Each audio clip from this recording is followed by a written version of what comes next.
the whole look that we were going for on this bike was kind of like a mid-60s Grand Prix racer. For what it is, it's very nimble.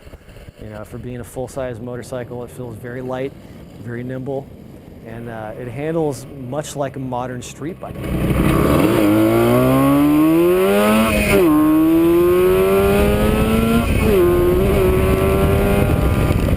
It's probably the best handling 70s Japanese bike that I've ever ridden, and that's largely due to all the modifications that have been done.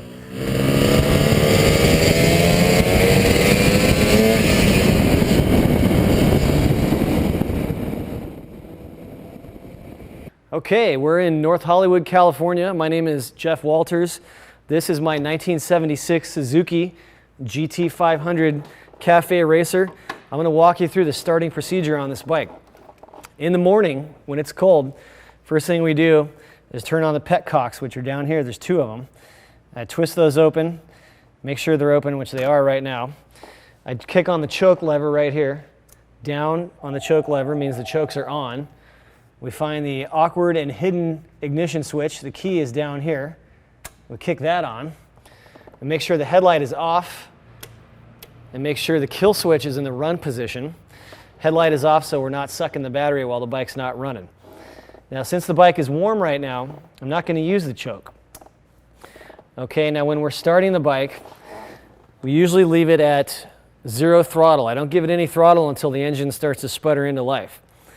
Now, on the Kickstarter, this has a very awkward left side Kickstarter, which is different from 90% of your motorcycles out there are going to have a right-hand Kickstarter over here, which everybody is used to. This one is still awkward to me, even though I've owned the bike for a while.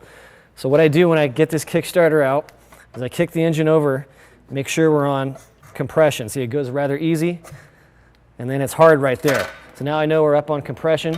I'll start over with a new swing. Also, with these GSXR rear set foot pegs, you can see the tip of the peg is very close to the Kickstarter. So you got to be careful when I'm starting this, not to gouge my ankle open right here, which I have done once in the past.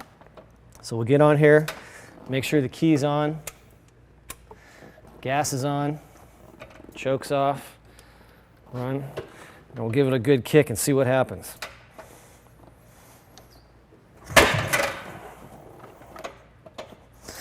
And once in a while it'll do that.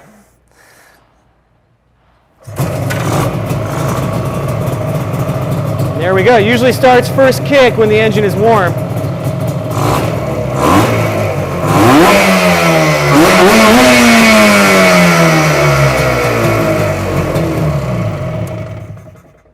Like I said, when the engine is cold in the morning, it usually takes about 3 or 4 kicks to get it fired up with the choke.